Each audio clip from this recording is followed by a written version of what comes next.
The British auditors being fired as Chancellor of Germany, and we got into war. How did it happen? First, they killed the President of France, Sadi Carnot. And they do similar things. How did they get the whole thing going? By killing McKinley.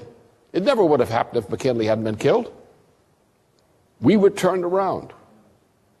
We were ruined by getting involved in that war in Indochina, which we had no business getting into. We're now being ruined in a similar way by the British in Afghanistan. Idiocy. Insanity. We don't really need to make wars. We may have to use military force, but actually today, as the way it stands today, if we do the right thing, we do not need wars. We may need certain special actions, short-term special actions, but we won't need wars. You want to fight a general war? You want to fight a nuclear war? You want to fight a thermonuclear war? You want to fight a war of diseases, plagues? You want to call out for all-out war in the world? No. You may have to discipline a certain part of the world and bring peace. But you're in there to bring peace and enforce the peace. Not to fight general wars. And we're used by the British Empire, or what the real empire is, to get us to do foolish things, to get into foolish quarrels with people who may be problematic, but there's a better way to deal with this thing. Without this nation, you cannot organize the world to avoid the hell that's coming down on it now. Without this United States. And we have to deal with our United States as an instrument for that purpose. We have to have a presidency, a presidential system, and we don't have a congressional system. We have a presidential system. And the congressional function is part of the presidential system. It's not an independent factor. We need a presidential system that functions. And we're going to have to put this president either in a cage inside the Oval Office, probably with rubber walls, and somehow get a presidency, and if he can't do that, we're going to have to replace him. Because without a functioning presidency of the United States, I don't see much of a chance for civilization in the period today. I don't believe in making promises that are not feasible, and I don't see a possibility. Under this president, in his present behavior, I don't see any chance for the United States or the world. Now, what has happened is this. Europe has been destroyed. It has no, Western and Central Europe, have no functional value today. I think that France and Germany, if they were freed of British control under the present European system, I think that they would tend to go back to sensible approaches and would cooperate with us and others. But as long as they're stuck in the Euro system, Western and Central Europe is not going to go anywhere, not anywhere good. And since what happened this past weekend, as you now see, the entire financial system of the world is disintegrating. Whole nations are bankrupt, hopelessly bankrupt. We're in a general breakdown crisis, a chain reaction breakdown crisis of the entire international monetary financial system and economic system.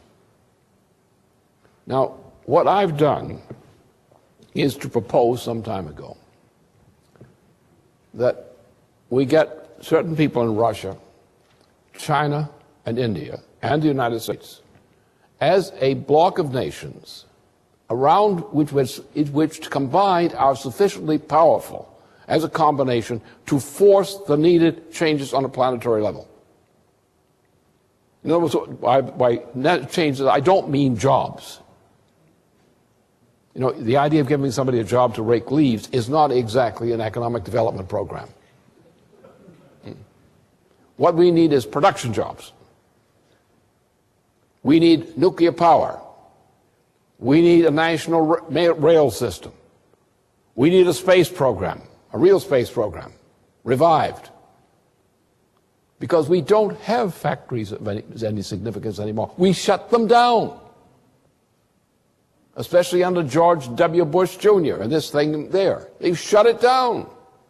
What happened to the automobile industry? What's happened to the aircraft industry? Go all to all the high-tech industries we had. What happened to them? They're gone. We still have the knowledge of that technology, but we are losing the people who are able to practice it. We have jobs, yes. What are jobs worth? Raking leaves? You build a world by raking leaves or doing social work? No, you build industries. Today that means, for example, nuclear power. Technologically, it's impossible to develop the population of this planet without nuclear power. Anyway, so they led the charge on opposing the installation of my Homeowners and Bank Protection Act, 2007.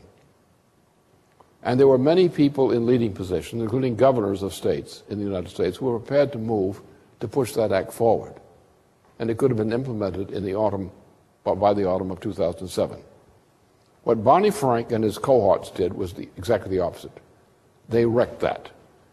And what became the process of bailout in its early phases, bailing out corrupt banks, bailing out the swindlers of Wall Street, and similar kinds of things, became the objective. They did nothing to stop the loss of homes of American citizens. They did nothing to save jobs, industrial jobs. They did nothing to maintain education. They did nothing to maintain and improve health care. But they went in exactly the opposite direction. And they became slaves of the British Empire, the little tiny queen of the British Empire. And so we built up, we have trillions of dollars, tens of trillions of dollars right on the books in the United States of worthless debt, which is imposed upon us on bailout of things which we should let go bankrupt. We don't need Wall Street. This economy doesn't need it. We need a constitutional banking system of the type which Alexander Hamilton prescribed and which is embedded in our Constitution. So why don't we just stick to our Constitution? We are supposed to be not a monetary system. We're not a monetary system. We're a credit system. The government of the United States has a monopoly, constitutionally, on the creation of credit and of public credit. No other institution should be allowed and should go to jail if they try to inflate things by coining their own money, such as by a central bank. That's a swindle. These people belong in jail, and they should have their ill-gotten gains taken away from them. Now, but in this case, these people were able to bail out bankrupt institutions which were hopelessly corrupt and wreck the United States. What do we do about this? The solution is simple. You have to have the guts to do it. If you don't have the guts to do it, you're not going to have a United States. You're not going to have a Europe. You got the guts to do it? Are you worth your salt? Are you going to do it? Put this thing through bankruptcy organization. You take what we have as a precedent with the former Glass-Steagall Act, which was actually nothing but an implementation of a provision of the U.S. federal Constitution. We are a credit system, not a monetary system. Monetary systems are illegal with respect to our Constitution.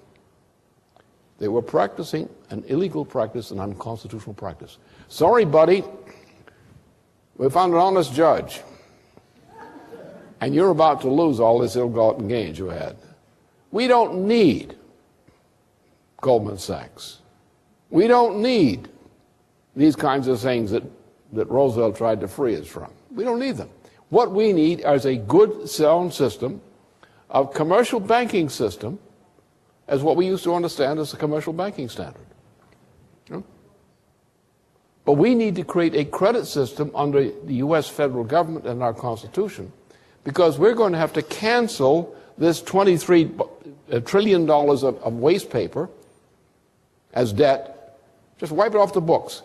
And the federal government then has to have a single act rammed through the Congress which creates a supply of credit for several purposes. One, we don't create jobs.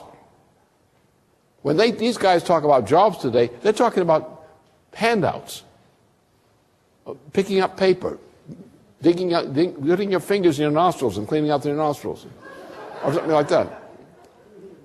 It's worthless. We mean productive jobs in certain categories. We don't have an auto industry. We're losing the aircraft industry. We're losing the power industry. We're losing everything that's worthwhile. We're taking people who have skills but are aging, we're throwing them out in the streets. We're threatening them to kill them by health care policies which are intentionally as mass murderous as Adolf Hitler's, which we have on the books right now being voted up or down. We don't need this. What we need is real work. Now, we've got a youth population which is not accustomed to real work. Well, there wasn't the jobs available to get it. We destroyed the